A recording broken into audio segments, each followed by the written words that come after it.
So today we're going to look at an article that was published in 2023, but looks like it was written in 1995.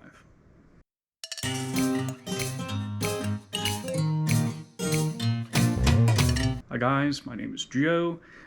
The channel is Fighting Words, the martial arts library. On this channel, most of the time I review martial arts books, but I also talk about other martial arts related subjects. So this past Tuesday, October 10th, I came across this article that was released online from Black Belt Magazine. The credited author is Black Belt Magazine. The title is Strengths and Weaknesses of 5 Popular Grappling Arts. And I started reading. And it's bad. I'm going to be reading this off of my phone. Let's just get into this.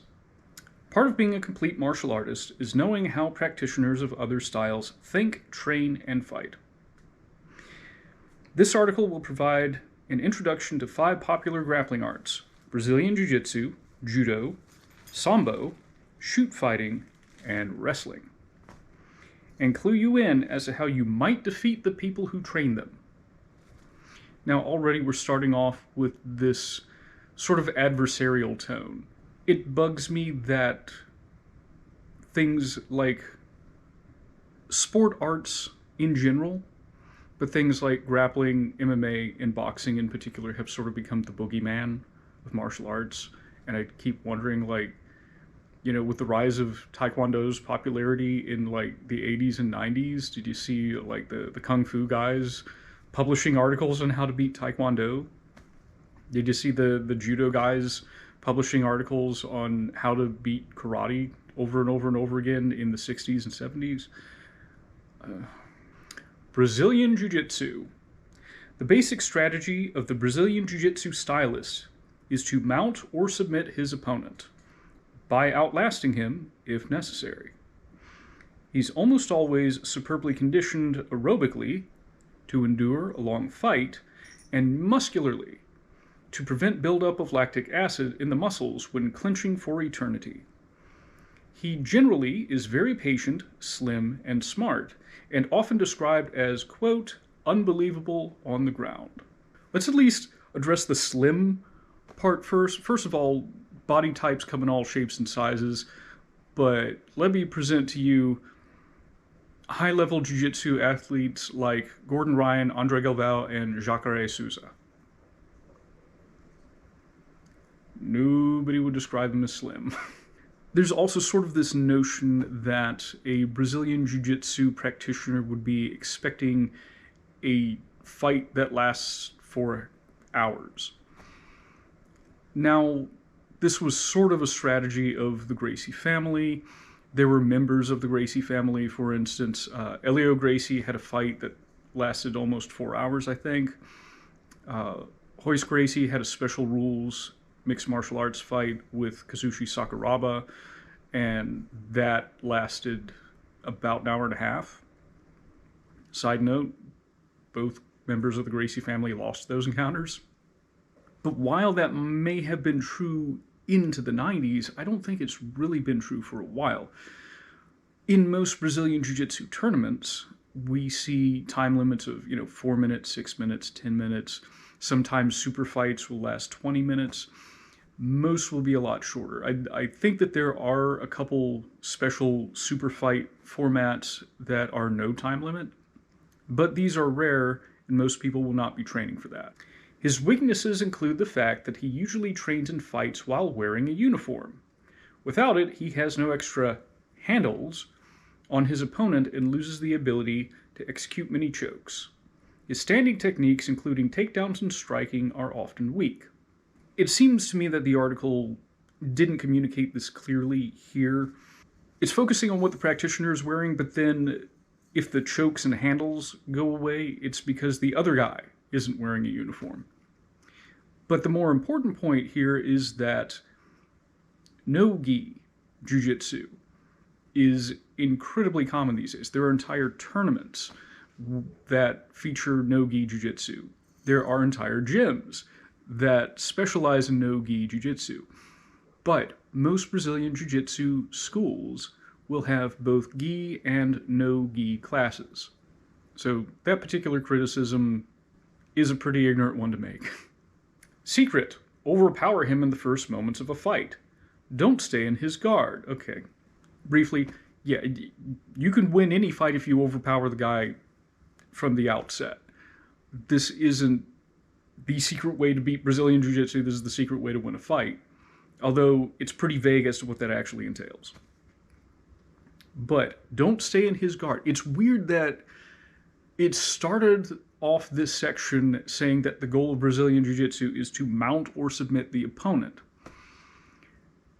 This is a point of frustration. I'm going to get real ranty here in a second. Brazilian Jiu-Jitsu as a system is known for winning off of their backs from the guard position and its many variations. Cool. But if you are not a grappler and you are facing a grappler, like someone with a Brazilian Jiu-Jitsu background, how do you imagine the fight going down where you wind up in the guard of the guy whose plan it is to take you down and get on top?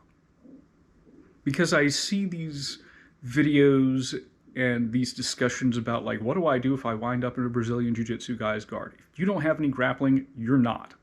But as another aside, the guard is not a monolith. As I briefly mentioned, there are many variations of it. Some are meant for standing opponents, some are focused on setting up very specific submissions, some are designed to off-balance the opponent and get a reversal.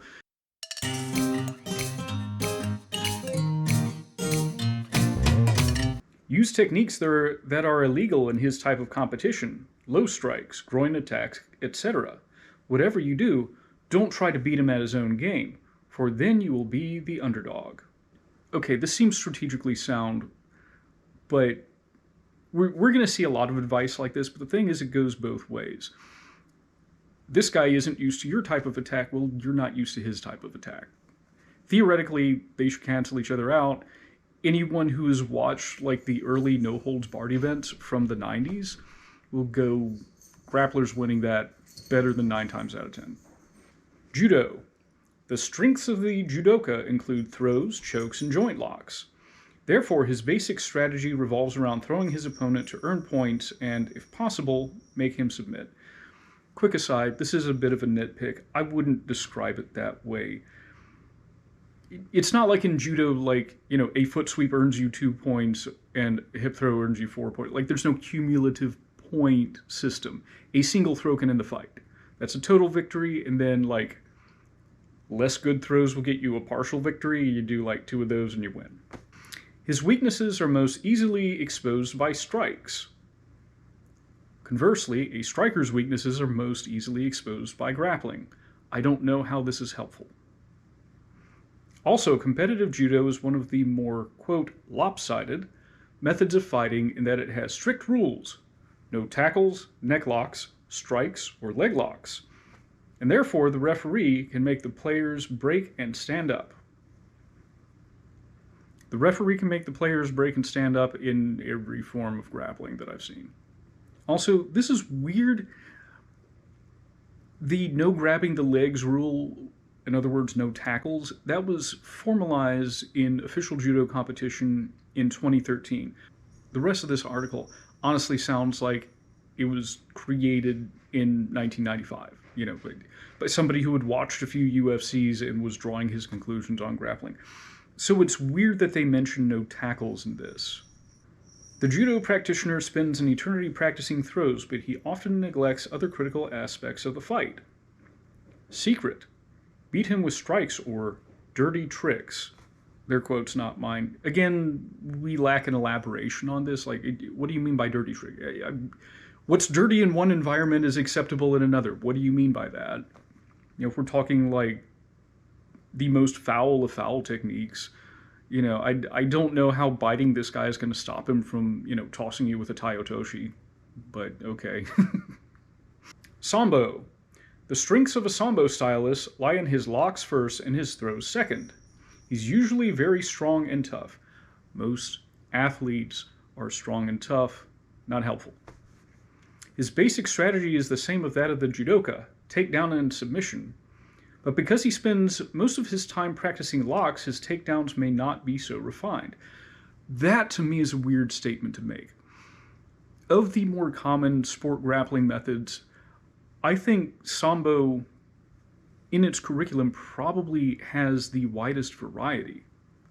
Because you can do everything you can do in judo, and then you can do everything you can do in wrestling, and then you can do like jacket-based throws that you can't do in judo. And I actually, before I made this video, I watched, a Sambo tournament, and they spend a lot of time throwing as opposed to on the ground applying locks. They spend most of their time on the feet trying to get throws. I don't think that is a true statement. Secret. Beat him by using tactics that are illegal in his art. Again, this comes up. My criticism stands. When he shoots in, you can use this very brief opportunity to strike the face or go for a front face lock. The odds of stopping someone by striking them in the face when they're shooting in, if they have committed to the takedown from a proper distance, which is like arm's reach, I wouldn't rely on that. And a front face lock only works if you know what to do from a front face lock. This is terrible advice. If he doesn't shoot, keep a fist in his face. Remember that the Sambo practitioner is not used to blocking punches, and presumably this article is written for people who are not used to somebody shooting in or hip tossing them. This is terrible advice.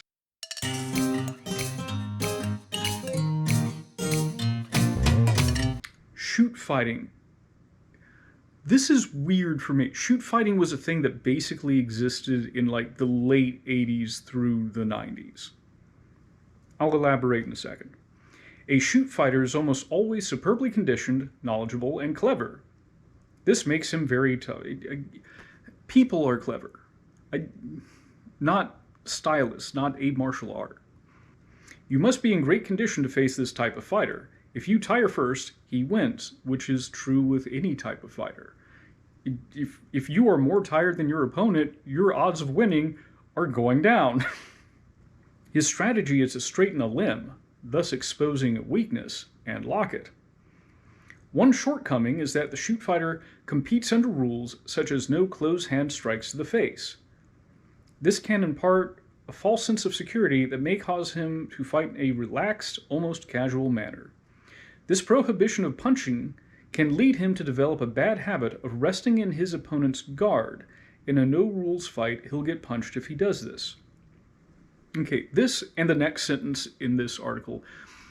This was true for like Pancrase for a little bit. Pancrase in the 90s, where fighters like Ken Shamrock, Frank Shamrock, Bas Rutten, Masakazu Funaki, Minoru Suzuki, several others, they came from Pancrase. Pancrase was trying to be real fighting with professional wrestling rules.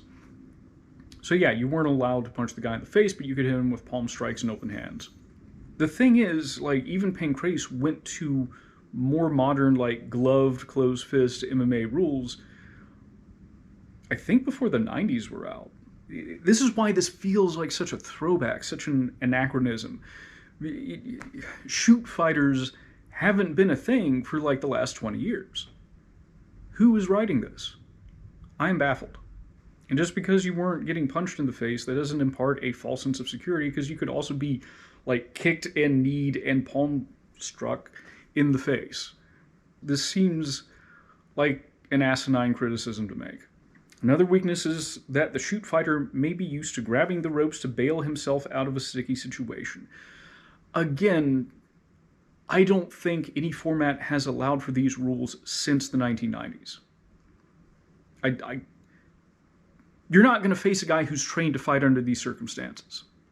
However, some proponents argue this rule forces a shoot fighter to learn how to apply locks more quickly than other stylists, so his opponent doesn't have time to grab the rope.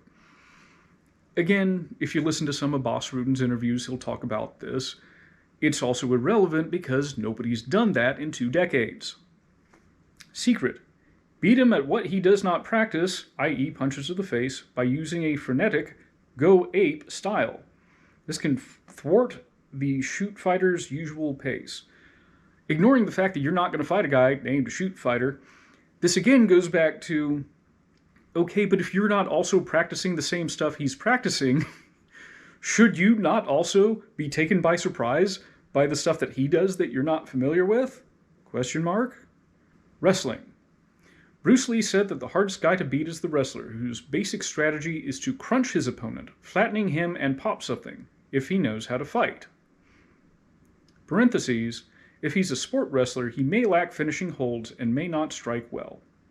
Close parentheses. The wrestler likes to ride his opponent to tire him out. This is effective at making the opponent carry the wrestler's weight. The wrestler's biggest strength lies in making his opponent perpetually think defense.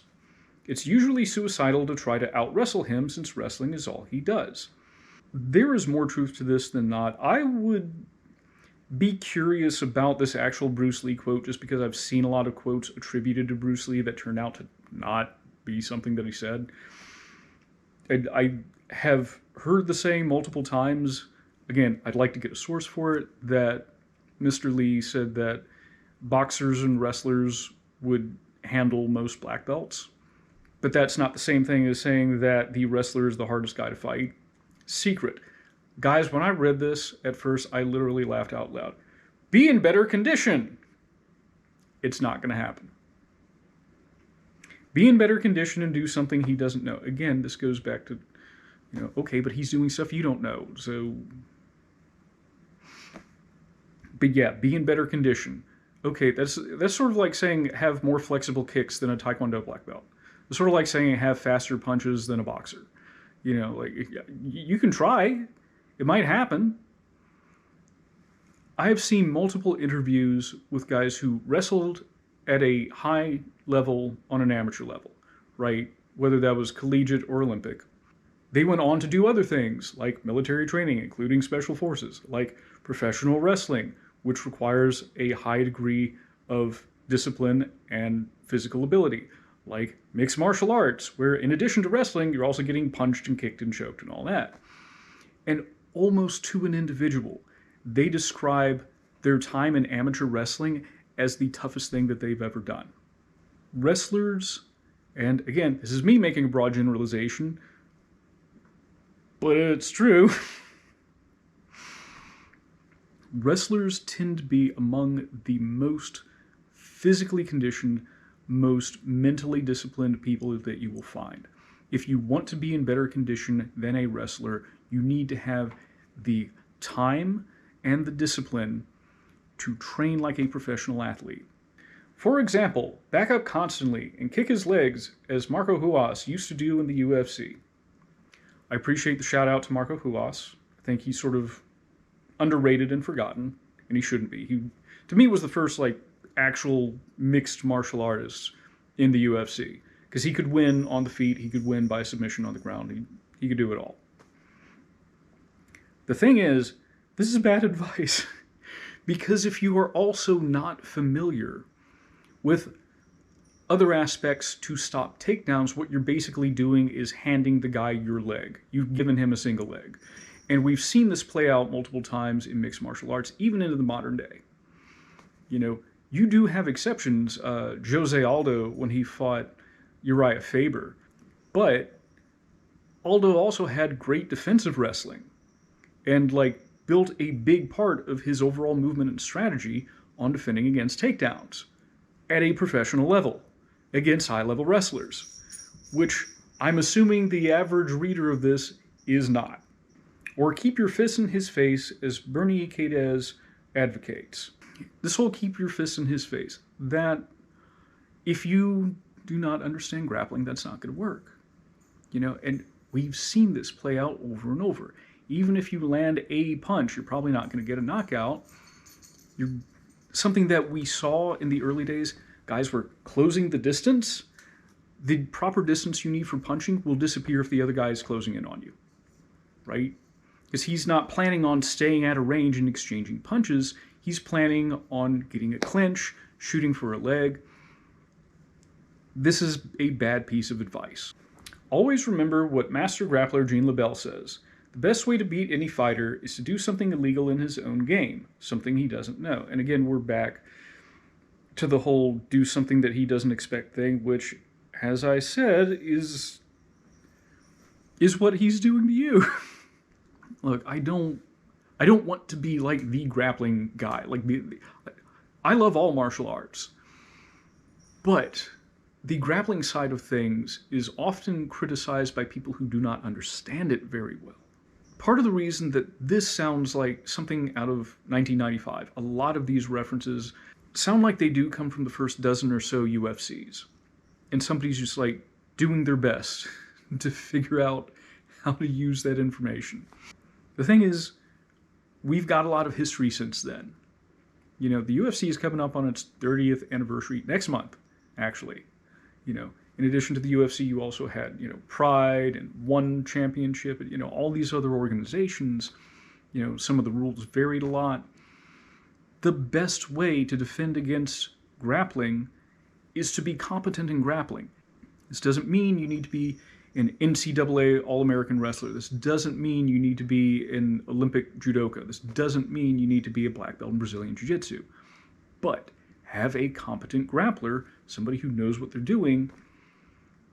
Drill things like takedown defense, drill things like, you know, pin escapes, escaping from mount. You know, I wouldn't worry about the guard for reasons I mentioned earlier. You're probably not going to have to worry about being in someone's guard if they're a better grappler than you. Takedown defense, learn how to sprawl, learn how to whizzer, learn how to crossface. You know, don't rely, I'm going to hit him. I have been in drills. You know, striker versus wrestler drills. I nailed this guy with an uppercut as he was coming in. And it didn't affect him at all. And like the guys watching from the sidelines were like, that was a good punch. Didn't help. Striking is an unreliable way to address grappling.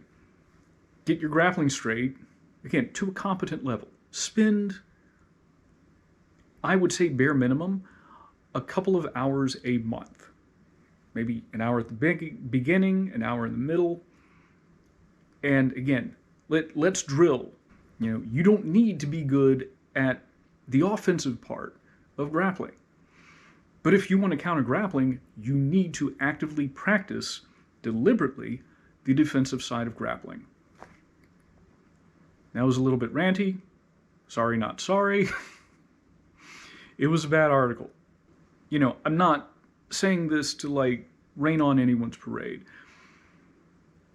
I'm doing this to try to share information. Thank you for following me, even though I got a little ranty a bit. If you would like to support the channel, please consider donating to my Ko-fi account. I'll put a link to that in the description. And please let me know your thoughts and experiences on this. Everybody's got a story, you know. But yeah, if you have any experience in this, any thoughts about it, please share. But on the whole, I would say, yeah, that's a bad article. Don't put any stock into what it said. Who wrote this thing? Anyway, bye.